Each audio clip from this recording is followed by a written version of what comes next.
Olá, meu nome é John. Eu sou o Caio. E nós da Literautas TV hoje falaremos sobre a obra Laços de Família, de Clarice Lispector. Vamos lá!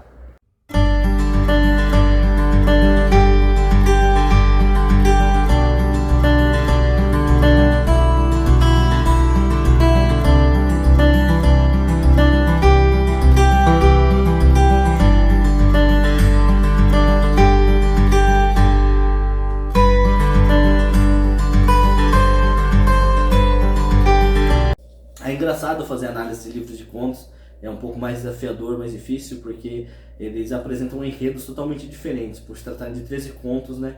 E por mais que eles retratem uma temática central que vamos falar sobre isso, cada um possui suas peculiaridades e suas diferenças. Então, a gente vai abordar esse livro hoje de certa forma. Primeiro, a gente vai citar todos os contos presentes na obra, mas vamos nos aprofundar apenas em alguns específicos que carregam, digamos assim, uma verdade maior, uma relação maior com o título da obra e com a temática.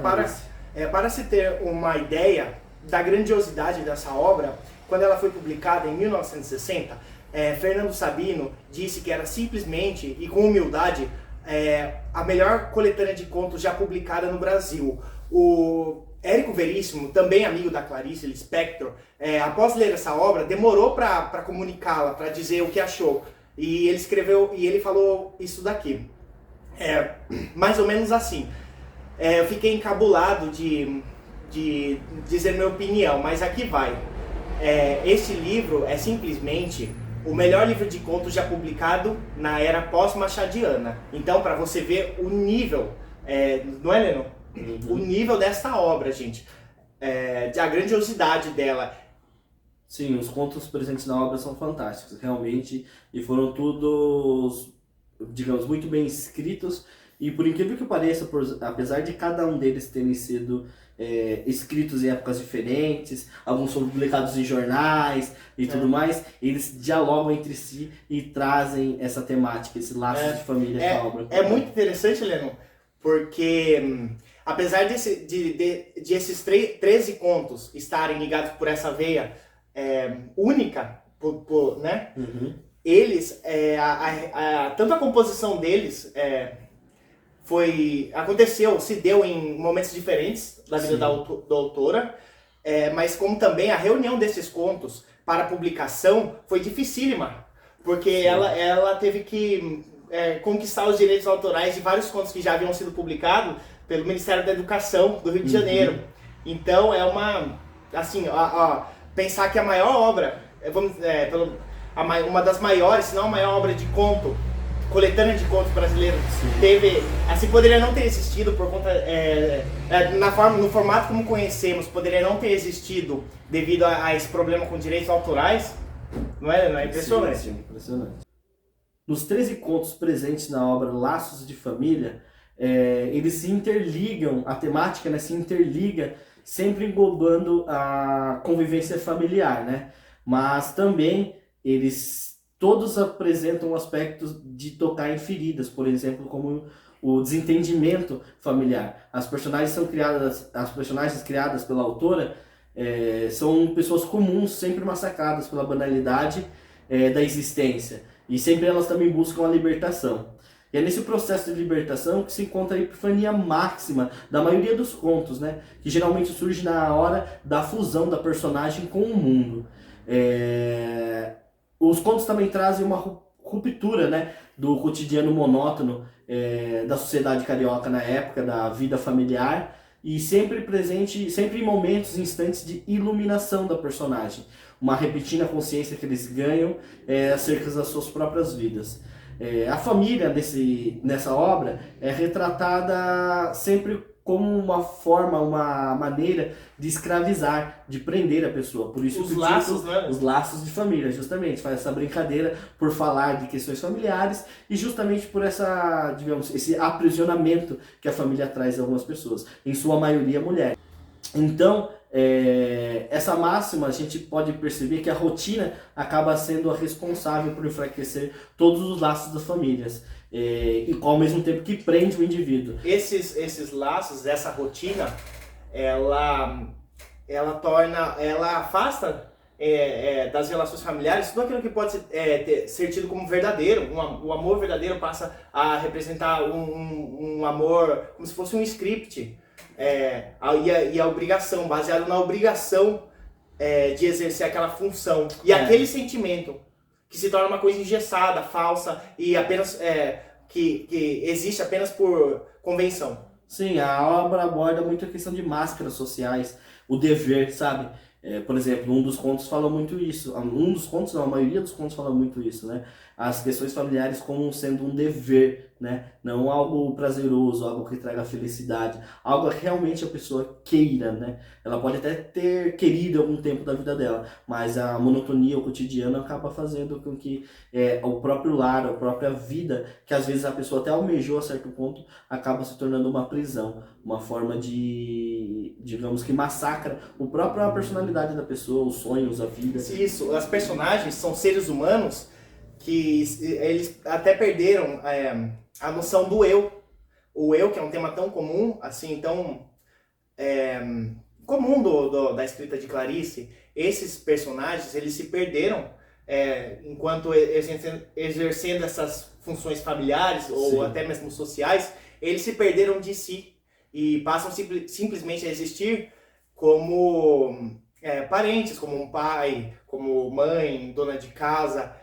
E devido ao confronto da rotina e desse personagem que simplesmente exerce uma função, quando ele se depara com um acontecimento que quebra essa rotina. Sim, é um momento de epifania, né? Sempre as epifanias. Isso, daí há a ruptura dessa rotina e também a ruptura desse personagem, porque aí ele passa a se enxergar como ser humano e isso contrapõe a visão de simples função social que ele tem e familiar. Sim, parece que todos os personagens dos contos estão buscando, digamos, quase todos, né? Estão buscando o próprio eu perdido, sabe? A própria identidade. A identidade da pessoa acaba sendo massacrada pela vida familiar, pela sociedade, pelas imposições sociais, principalmente da mulher, né? Que a sociedade impõe os papéis da mulher de ser mãe, de ser dona de casa, de cuidar da família, né? Então, para você ver, mesmo na terceira geração do modernismo, né, Clarice já estava tocando Sim. em temas super atuais, que hoje em dia estão digamos assim, em destaque. Que é justamente isso, né? Quebrar esses estereótipos. Sim, exatamente. Clarice compôs esse livro e a autora é relacionada à terceira fase do modernismo. No entanto, essa obra pode ser considerada contemporânea também, não pode? Não? Sim, sim. Tipo assim, uma das questões que ela é pedida muito no vestibular é justamente isso, né? Pela sua estrutura, por ser considerada, né? Terceira geração do modernismo, geração de 1945, mas toda a temática presente na obra, todo o estilo da autora, toda a imagem que os contos passam, né? São bem atuais. Sim. Bom, agora a gente vai ler os títulos dos 13 contos presentes na obra e a gente vai fazer uma pausa. A gente vai falar o nome do primeiro, falar um breve comentário, segundo breve comentário e assim por diante. Os títulos que foram os principais contos da obra, a gente vai fazer uma pausa maior e vai falar mais sobre eles. Vamos lá. O primeiro conto, Devaneio e Embriaguez de uma Rapariga. E aí, o que você acha desse conto, Caio? Então, esse conto, né, não é à toa que ele foi escolhido para ser o primeiro, porque ele já apresenta essa força dramática e esse tema, que é um mote do livro, que é uma personagem que, em sua função social, como esposa aqui no caso, né, no jantar, ela tem de exercer aquele papel de a esposa bonita, inteligente, que pode ser socialmente apresentável. O interessante nesse conto é justamente porque Clarice traz uma personagem portuguesa, lusitana, né? Então ela encarna bem, né, as expressões idiomáticas, o pensamento assim mais português, tipo mais europeu, né, da época. Então isso torna a personagem bastante vívida. E ela vai para esse jantar que o marido é convidado para fazer um jantar, um negociante, é um jantar caro, de luxo, na alta sociedade, e ela fica toda empolgada, coisa que ela não estava empolgada há muito tempo, porque ela estava sendo massacrada pela vida cotidiana de mulher casada e tudo mais. Então ela fica super animada e se permite beber um pouco mais nesse jantar. Aí o que acontece? Ela acaba ficando bêbada. E nisso ela se sente maravilhada, porque ela quebra aquela rotina familiar, aquele cotidiano que ela vive, né? E ela acaba não se exaltando, sendo até um pouco rude, sendo expansiva demais, ficando alegre demais. Causando até um estranhamento no marido, né? Estranhamento do marido, um certo desconforto, né? Mas ela acaba, tipo, se excedendo um pouco nesse jantar, né? Querendo chamar mais atenção, porque ela saiu um pouco daquela rotina que ela estava acostumada. Mas esse momento de alegria dura pouco, porque logo aparece uma mulher loira, bonita, mais magra e socialmente até mais apresentável do que ela, digamos assim. Sim, sim, bem mais apresentável que ela, que rouba toda a atenção que ela exatamente, rouba toda a atenção. E nesse momento, digamos que aí é o momento de epifania do conto, quando ela começa a sentir ciúmes, porque essa mulher chegou no jantar e começou a roubar a atenção de todos, e ela fica muito amargurada, ela fica se comparando com a mulher, até que esse devaneio dura pouco tempo, porque ela chega a reparar, olhar para a cintura, para as ancas, né, da outra mulher que aparece, da mulher loira. Você tá machadeando hoje, né? Ancas é machado, viu? Tô brincando. Então, aí ela acaba percebendo que ela não tem o estereótipo, as ancas, os quadris da mãe, que ela não serve para ser mãe. E ela cumpriu toda a função social dela, que ela casou, pariu, teve filhos, os leites delas ainda estavam aumentando, né? Tava cheio de leite, ainda ela fala assim. Então ela se sente vencida, ela vence essa batalha por esse pensamento dela. Introduzindo um dos temas fundamentais da narrativa também, que é a maternidade. E no caso, neste conto, dando a volta por cima, não é? É a maternidade. Sim, a maternidade também está sempre presente na obra. E nesse lado, assim, por mais que ela dá a volta por cima, ela se sente feliz, realizada, né? Nesse conto, é a mesma coisa também que você fica meio triste, né? Porque você pensa, olha o pensamento da mulher comparando a outra, ela se sentindo vencida justamente porque ela é mãe, porque ela tem uma família, porque ela é casada. E isso não quer dizer, não justifica, né? Que ela realmente é feliz, ou que a outra não possa ser feliz sendo solteira, não sendo mãe, etc. Então isso aí já tem também uma certa ironia da acidez nesse conto, isso, e nesse conto em questão, também fica evidente como a mulher, nesse jantar, parece simplesmente uma coisa postiça. Sim. Não é? Que o marido... Bom, enfim, agora o segundo conto é fundamental na literatura brasileira. E do título, Lennon. Amor. Chama-se Amor. E esse conto é maravilhoso, um dos melhores contos, sem dúvida. E imagine você, né, um escritor, colocar o título da obra Amor. Quem pode fazer isso, não é? Lennon? Simples, assim, uma palavra direto. São poucos escritores que podem fazer um título tão simples. Um dos maiores contos brasileiros chama-se Amor. Sabe quem pode fazer isso? Duas pessoas. O aluno de quinta série e Clarice Lispector. Clarice Lispector, pois é.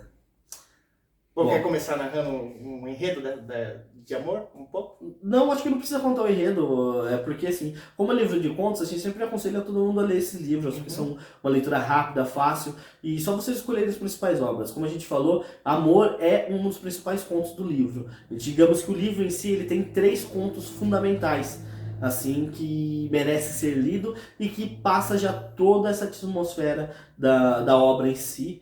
E também já dá para você entender muito o que a Clarice Lispector quis fazer nessa obra. Qual a temática, quais as mensagens que ela queria passar. No Amor, a gente se encontra com a personagem Ana, né? Isso. O livro começa com ela no bonde, com as compras. Ela é uma dona de casa. Ela, de novo, a mulher vivendo aquele personagem. Mãe, dona de casa, esposa. E ela começa no bonde, com as compras. Sentada no bonde, né? Retornando para casa e pensando que tem até uma frase aqui da Clarice que é excepcional, que diz que as crianças mal criadas começavam a exigir momentos mais completos, instantes mais completos. Ou seja, ali a gente já começa a história sabendo que aquela mulher já está sendo sugada a vida familiar, a pela vida, pelo dever familiar, e a pessoa se perde. Enfim, e ela volta como dona de casa, está nesse bonde, mas de repente ela avista numa das paradas, ela avista um homem cego, próximo ao meio-fio, mastigando um chiclete. Sim. E todo esse ato, né, maquinal no escuro, tipo, uma pessoa cega mascar chiclete, ela realmente está mascando na escuridão, não está chegando nada, ela compara esse ato com a vida dela, que é totalmente maquinada, que ela sempre está vivendo naquele dever familiar no escuro. Então ela tem esse momento de epifania. Aí, mais uma vez, um momento de epifania presente nas obras. Sim, essa informação nova, violenta, inserida no cotidiano dela, acaba com ela. Assim, o psicológico dela Sim, fica... ela fica aturdida, ela até derruba as compras no bonde, né? E fica toda atrapalhada para apanhar as compras que caíram. É interessante a questão do chiclete. A Clarice Lispector possui uma crônica maravilhosa, chama-se Medo da Eternidade. E é sobre um chiclete que jamais acabava. E daí, primeiro ela fica feliz por ter comprado chicletes e depois fica assustada, porque o chiclete nunca vai acabar. Clarice é fantástico. Enfim, é uma das coisas que já apareceu na obra dela, né? E, enfim, ela acaba toda aturdida, como você disse, acaba descendo no lugar errado e acaba parando no Parque Botânico. No Jardim Botânico, do Rio de Janeiro. Aí ela entra, senta no banco do jardim e fica lá.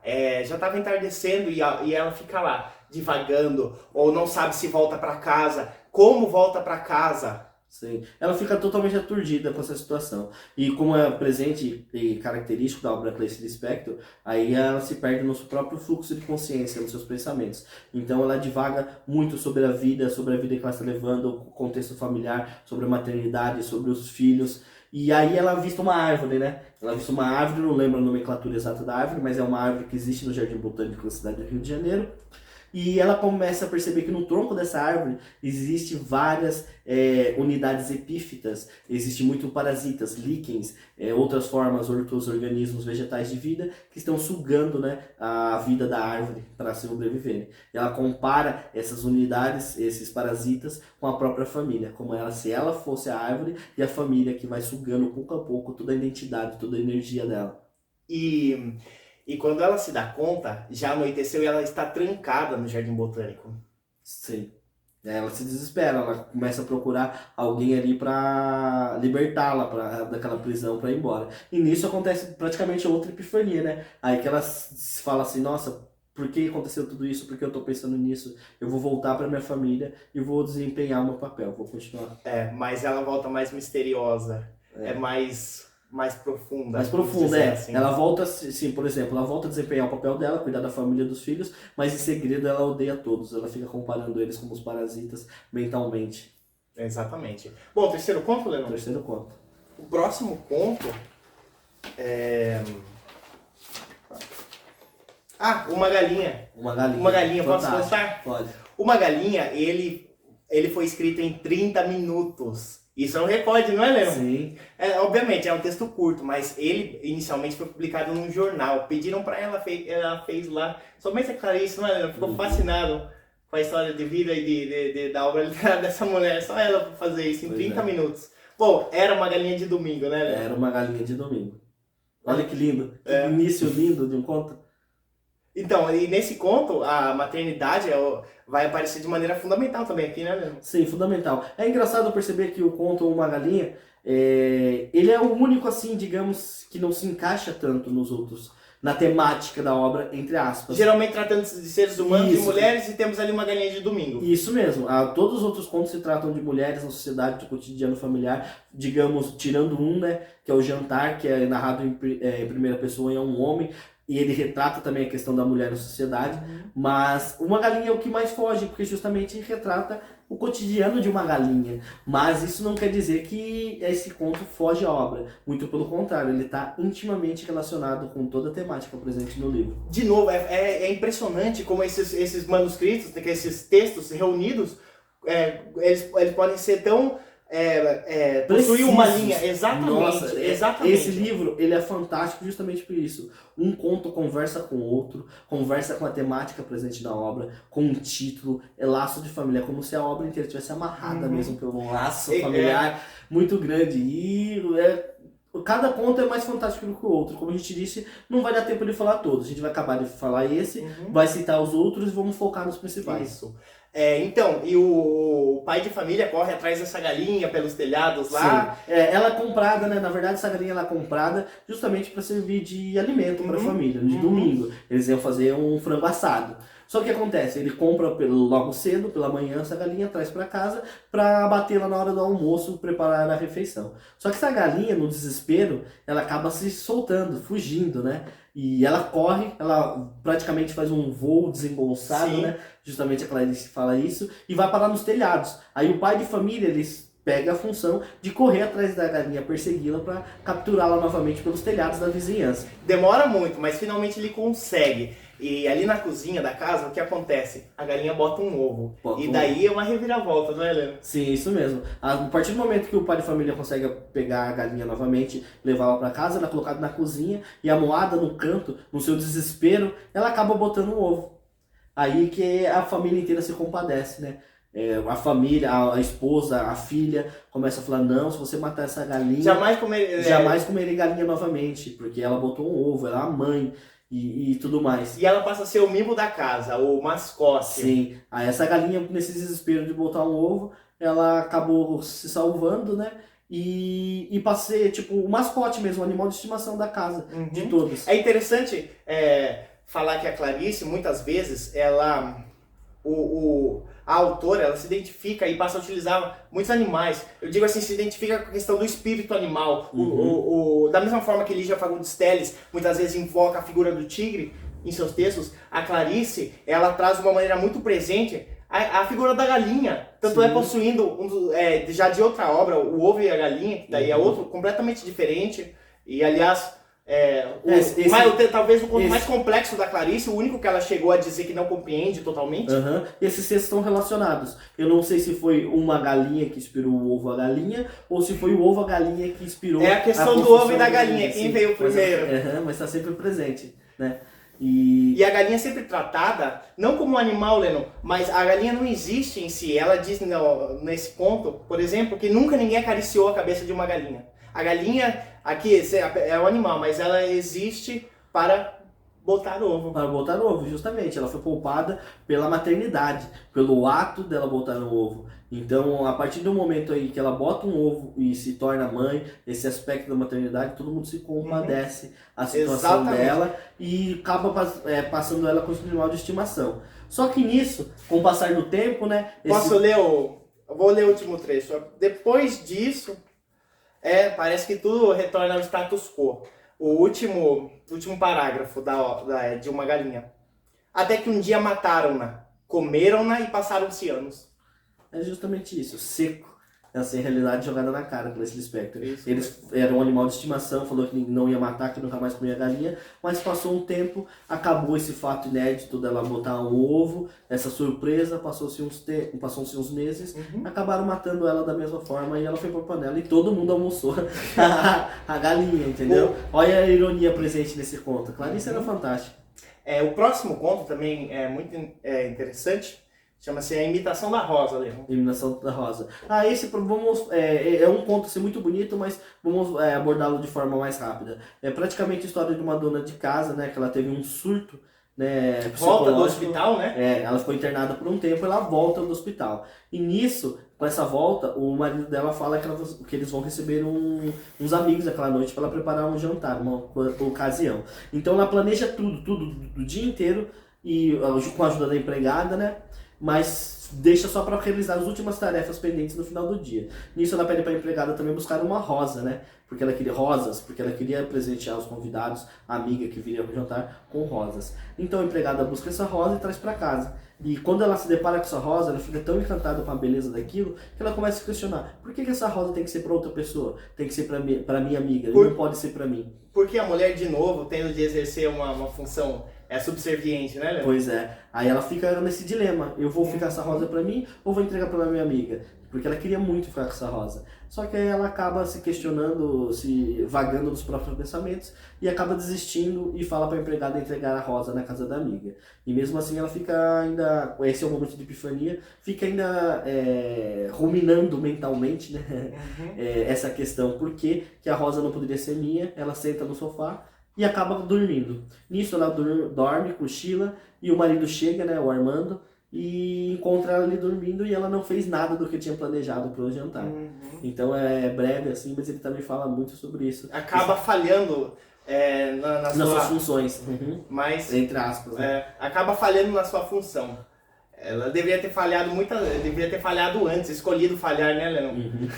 Tá bom, o próximo conto também é fundamental nessa obra e chama-se Feliz Aniversário. Sim, esse é esse é um conto fundamental que merece destaque também. Em Feliz Aniversário nós temos a história da Zilda e da Dona Anita. Dona Anita é uma senhora quase nonagenária, né? Que tem 89 anos. E ela está fazendo aniversário. E a filha dela, a Zilda, que é quem cuida e toma conta da senhora, planeja toda uma festa de aniversário. Mas não porque quer comemorar a data do aniversário da mãe, não por a questão afetiva, justamente por questão do dever. Ela já tem o dever de cuidar da mãe, é a única das filhas que cuida da mãe e mora com a mãe. E então ela faz toda essa preparação, toda essa comemoração, como se fosse um dever mesmo, né? Abandonando o lado familiar, sentimental que deveria ter. E o que acontece? Ela prepara tudo sozinho, compra a comida, a bebida da festa. Eles moram em Copacabana e a família mora está espalhada pela cidade do Rio de Janeiro e até outras cidades da região, grande região metropolitana do Rio. Então, ela acaba fazendo toda a festa sozinha e chamando a família, né? E a família aparece em peso, vem gente de todo quanto é lugar. E nisso, ao mesmo tempo que ela está preparando a festa e planejou tudo, ela fica mentalmente nos pensamentos, o narrador em terceira pessoa vai revelando o que a personagem está pensando, e ela fica massacrando os parentes, falando: você não ajuda em nada, você é outro filho que não cuida da mãe, você só aparece uma vez por ano, que ninguém realmente se importava com a velha, só aparecia ali nas datas comemorativas, olha lá ainda no aniversário, e muito pouco descaso, como se não tivesse mesmo uma grande ligação familiar afetiva, né? Então ela fica o conto inteiro se cobrando, fazer essa comemoração perfeita, fazer esse aniversário correr tudo bem, ao mesmo tempo que mentalmente fica criticando os outros familiares. Isso mesmo, e Dona Anita sentada à mesa parece uma figura engessada, uma figura de bronze. Fria, parece um objeto. Sim. Ela, boa parte do conto, ela fica somente quieta, mas já demonstra um pouco que ela não tá tão confortável com a situação. Interiormente. Interiormente. Que ela tá metida foi metida no vestido, que ela foi velho. Enclausurada no vestido, enclausurada, ela usa isso no vestido. E ela não queria, ela tenta se manter feliz ali, parada, mas internamente é outra coisa que acontece. Ela daí no momento de cortar o bolo, ela faz esse gesto com certa violência. E chega o grande momento, não é, Leno? O grande momento que ela cospe no chão. Cospe no chão. E a gente fica sabendo sobre os pensamentos dela. Ao mesmo tempo que... Ela xinga eles, né, Leno? Ela xinga quando ela pega o vinho. Cospe no chão e xinga. Ela cospe no chão, aí todo mundo fica aturdido ali com a situação, fica tentando disfarçar. E depois ela pede pra neta, né, neta Dot, fala: me traga um vinho. Aí ela fala: mas vovó, não pode vinho. Ela falou assim: seus bandos de corno, vagabundas, não sei o que, eu quero meu vinho, traga meu vinho. Porque ela tava de saco cheio daquilo. Da mesma forma que a Zilda tava fazendo aquela festa de aniversário por dever, não pela mãe, mas sim pelo dever, ela percebe que todos os outros ali estão portando máscaras sociais, que realmente estão ali por dever, e não porque realmente gostam dela e querem comemorar o aniversário. Então ela tem esse momento de epifania. Tanto as duas personagens nesse caso, sim, a Zilda quanto a Dona Anita, né? E ela percebe mesmo que ninguém gosta ali dela. Inclusive alguns netos dela, na hora de se despedir, falam assim: até o ano que vem. Uma coisa fria, assim, seca, né? Sim. Bom, o próximo conto qual seria, Caio?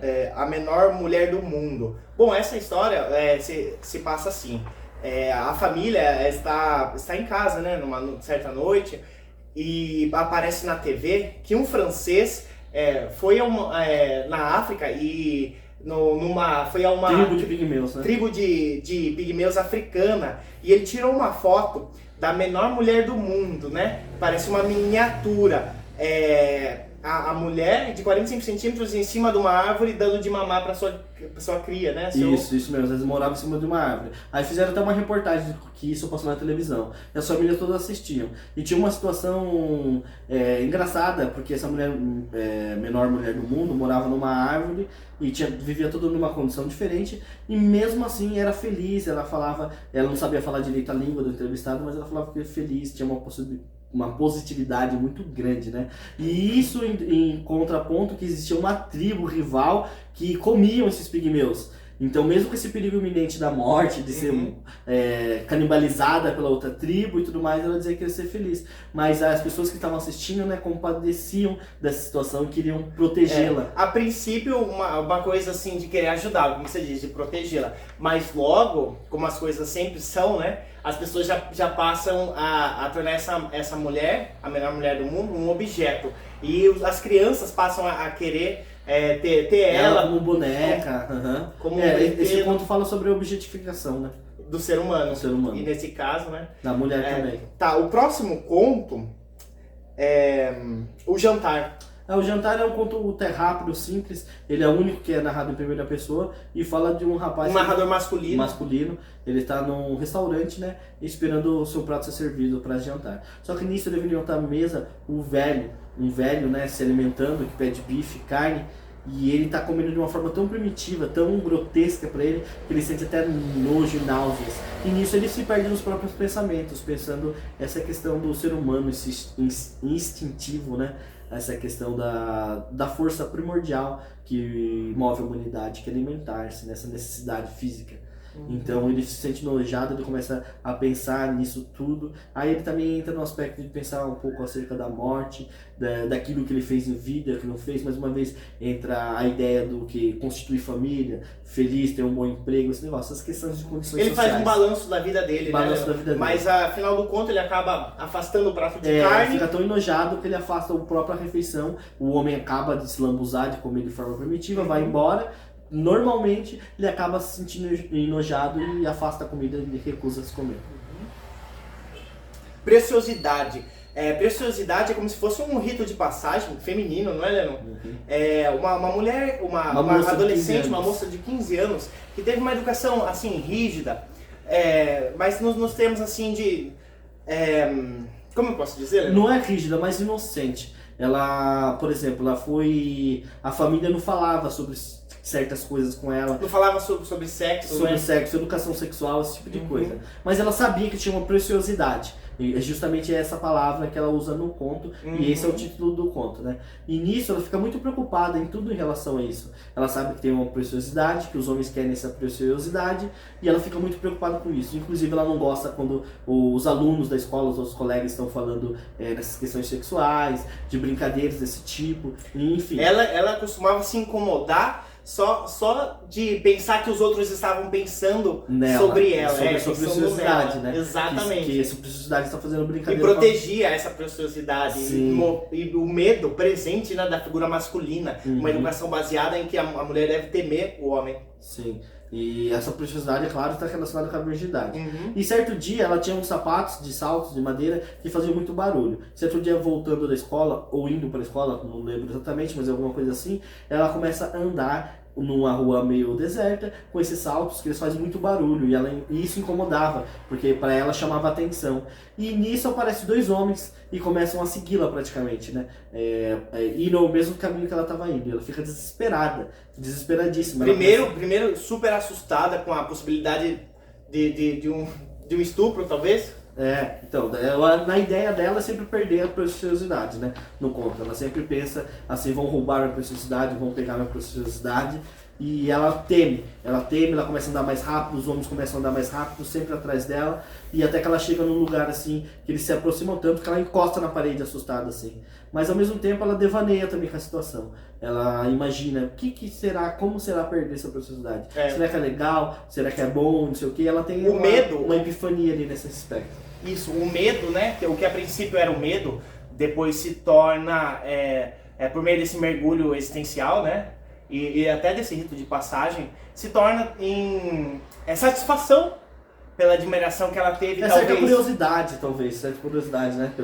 Por todo esse mistério, querendo ou não, tudo isso é passado de uma forma misteriosa para ela. Eu já vejo que esse medo já dá lugar a um sentimento de um regozijo, pelo fato de ela ser observada, tudo isso que foi negado a vida toda dela, a atenção masculina, ela passa a entrar nisso. Mas enfim, ela chega em casa e simplesmente diz... Aí ela, não, calma aí, ela encosta assim os rapazes se aproximam dela, ela encosta na parede, pensa que vai acontecer, mas eles passam direto, eles não estavam atrás dela, é tudo coisa da cabeça dela. Então ela, em certo momento, fica aliviada, mas também com certa decepção, ela se sente um pouco decepcionada. Enfim, depois disso ela vai pra casa, ela volta pra casa e fala pros pais que precisa de sapatos novos, porque aqueles sapatos estão fazendo muito barulho e chamando a atenção. no fim ela não vai ser seguida novamente na rua. O próximo ponto, Lennon, é os laços de família. O próximo conto, os laços de família, é bom falar que tem uma diferença, que o título é só Laços de Família. Como se cada conto compusesse um laço de família, né? E aí se chama Os Laços de Família. Fala justamente sobre a relação de uma filha e uma mãe. Uma mãe que vem visitar a filha por alguns dias, se eu não me engano, e ela, na casa dela e do marido e do filho, só que essa mãe tem uma relação muito conturbada com a filha, uma relação muito fria. Essa filha teve uma criação severa, inclusive o nome da personagem, que é a mãe, se chama Severa, justamente Severina, para brincar com isso, que ela era uma pessoa severa, mais fria, enquanto a filha era mais apegada ao pai, amorosa, cheia de carinhos, abraços e beijos, e ela raramente fazia isso com a mãe.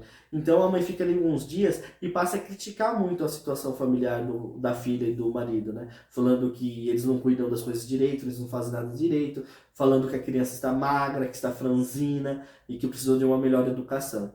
Então o marido se incomoda muito com a presença da mãe e cria uma rusga entre os dois.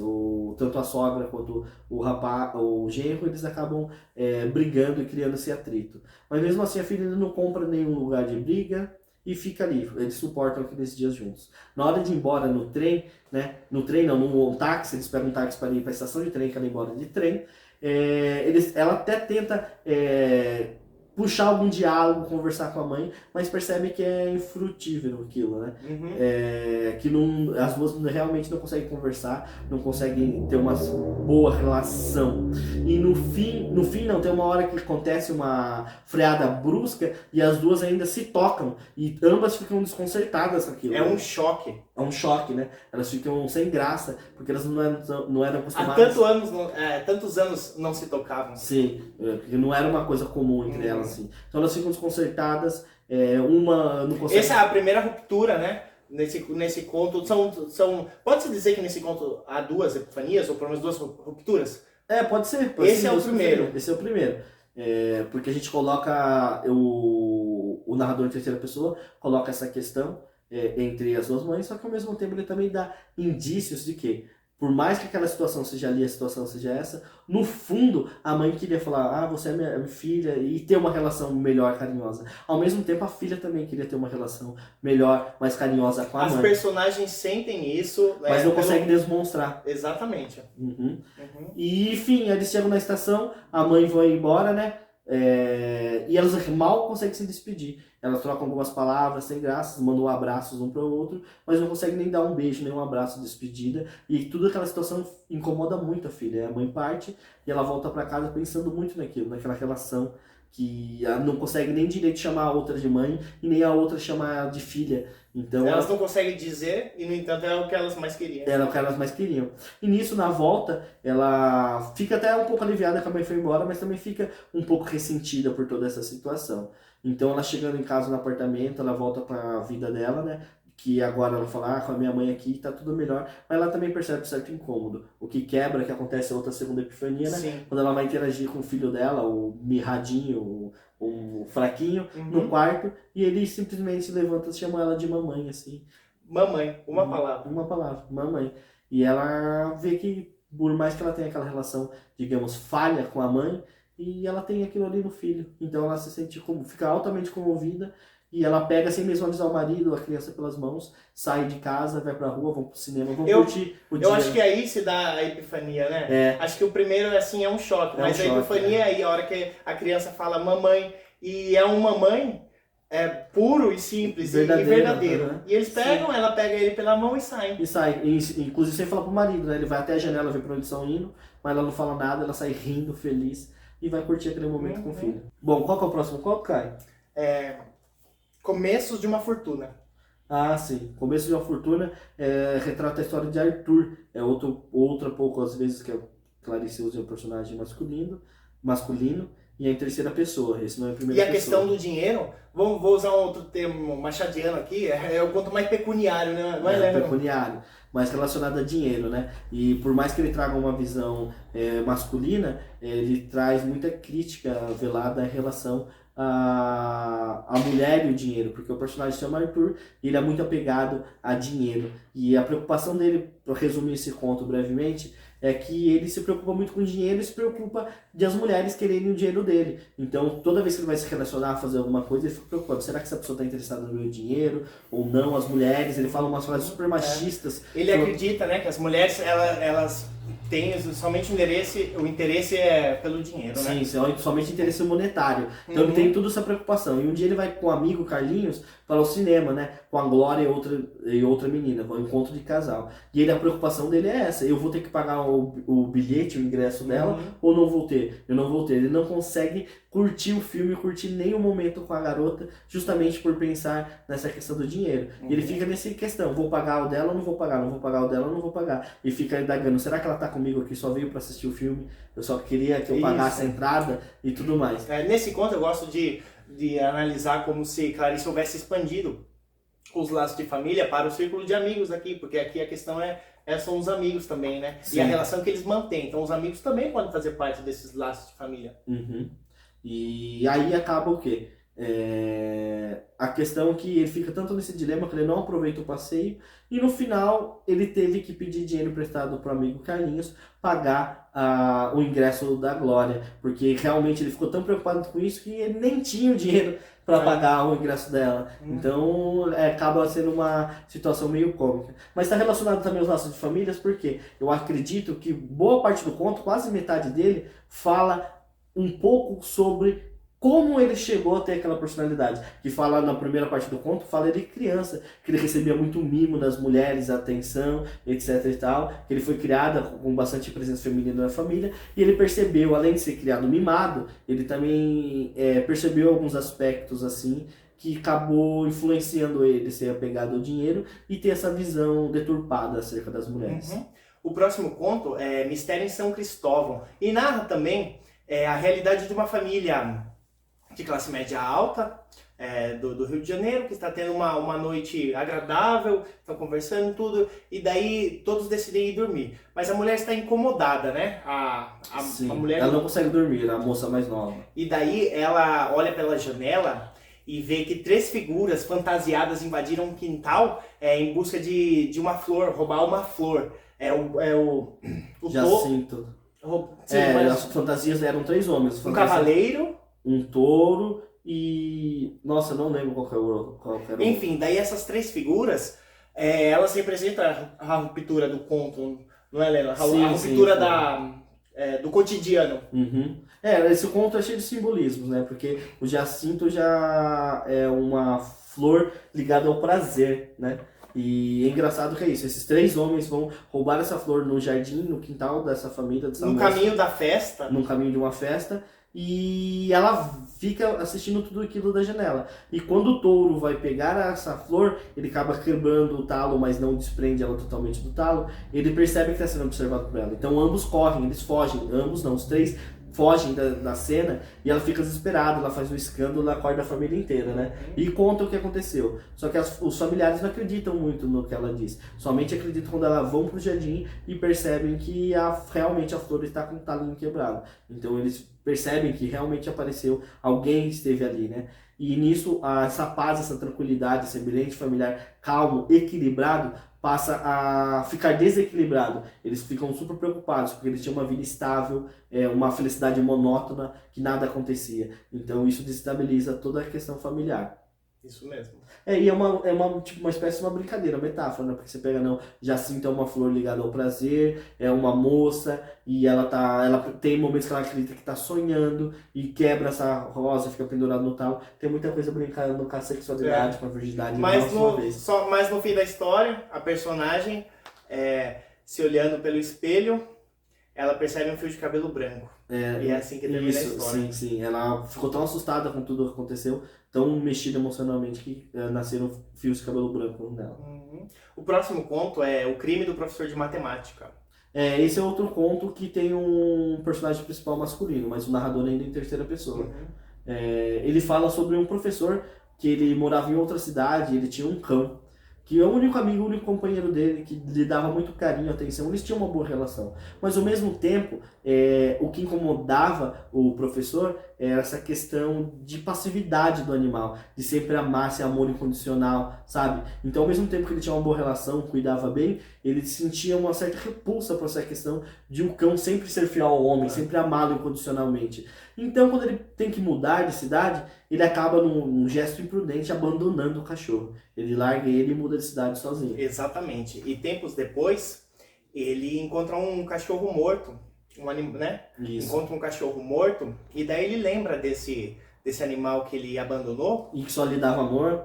Exatamente. E ele se sente culpado, né? Aquilo fazia, no fim, no decorrer do tempo, fez com que ele se sentisse muito culpado, e daí o seu crime, né? Essa culpa do abandono desse animal. E ele decide então realizar um enterro desse animal que ele encontra, um cão qualquer que simboliza na verdade aquele cão abandonado de outro tempo dele.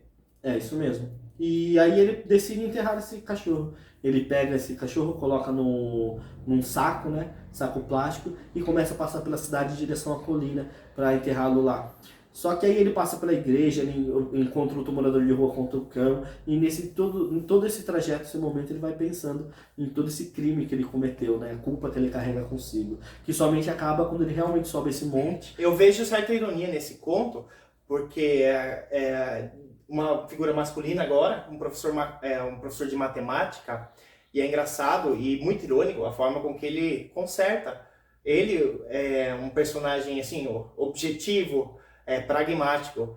E como ele conserta o abandono de um animal, de uma vida, simplesmente enterrando outra vida, olha a ironia aí. Então, aí ele enterra a culpa dele junto enterrando Exatamente. Aquele cão desconhecido. Por ele ter abandonado o seu primeiro cão, ele acha que enterrando aquele cão que está morto ali na rua, ele está enterrando a própria culpa, ele está se sentindo menos culpado. Digamos, para ele paga pelos seus crimes. E é realmente isso que acontece. Quando ele sobe um monte, ele enterra o cão. Ele enterra ainda numa superfície rasa, pouco de terra, porque ele falou que não queria que faltasse sensibilidade ao animal mesmo morto, né? E ele desce o monte totalmente revigorado, como se ele tivesse pagado por todos os seus crimes. Bom, o último conto do livro, Lennon, chama-se O Búfalo, e é o meu texto favorito dessa coletânea. E ele narra a história de uma mulher que não tem nome. Ela é chamada no conto como a mulher do casaco, a moça do casaco marrom. E ela está se sentindo abandonada, doída de amor. E ela vai ao zoológico com a intenção de talvez aprender a odiar o homem que a rejeitou, porque no momento ela está assim dolorida de amor, não sabe o que fazer com aquilo. E ela vê vários animais. Há um mergulho existencial Ela profundo. faz comparações, né, com os animais do zoológico. Isso. Ela faz comparações com diversos animais zoológicos, como a zebra, o hipopótamo, e analisando algumas características e aplicando a vida dela ao mergulho existencial que ela está passando ali naquele momento. Mas é somente quando ela, no final do conto já, quando ela depara com o búfalo, ela para. E é ali que ela sente que talvez o búfalo tenha algo a ensinar a essa personagem. E ela fica, assim, pasma com a placidez do búfalo. O búfalo numa calma é um ódio. Parece que ela quer aprender o ódio. E o búfalo, ele tem esse ódio. Mas esse é um ódio contido. Existe uma calma nesse animal. E ela fica lá. Só sei que no final do conto, Lennon, ela diz assim, ouviu-se o baque. E quando ela desmaiou, ela só viu um céu e o búfalo. Ela desmaia no final do conto. E assim acaba o conto. Bom, acredito que a gente já tenha falado bastante sobre as personagens que compõem a narrativa, assim também como o tempo e espaço, certo, Lennon? Certo, essa obra, por ser de contos, não tem muito o que florear essa questão. Agora, sobre a questão do vestibular, A importância dessa obra vestibular é justamente porque ela está inserida na terceira geração do modernismo, geração de 45, por tratar muito a questão de fluxo de consciência, de adentrar, mas nos pensamentos, no íntimo de cada personagem, por trazer reflexões acerca do cotidiano, da vida das pessoas, das famílias, né, laços de Exatamente. famílias, e também da personificação dessa preocupação feminina, essa visão feminina do mundo. Uhum. E vale lembrar também que essa coletânea possui alguns dos textos mais fundamentais de nossa literatura. Sim, e fundamentais para esses aspectos. E também tem outra característica importante, que todos eles, apesar de falar de questão do cotidiano, banal, eles possuem uma grande carga poética. Os textos são regados a muitas expressões, muitas imagens poéticas belíssimas. A Clarice é da prosa, mas tanta poesia que há ali naquela prosa. Com certeza, a prosa dela é altamente poética. E isso são esses fatores que fazem com que essa obra seja tão revisitada, seja tão aclamada e solicitada nos vestibulares. Justamente por essa unicidade de juntar todos esses contos, trazendo essa questão familiar, esse laço de família, por todos os contos apresentarem essa questão de ruptura, da epifania. Bom, espero que vocês tenham gostado do nosso vídeo. Não se esqueçam de se inscrever no nosso canal e assinar o sininho de notificação, né, Leno? Isso aí. Até a próxima.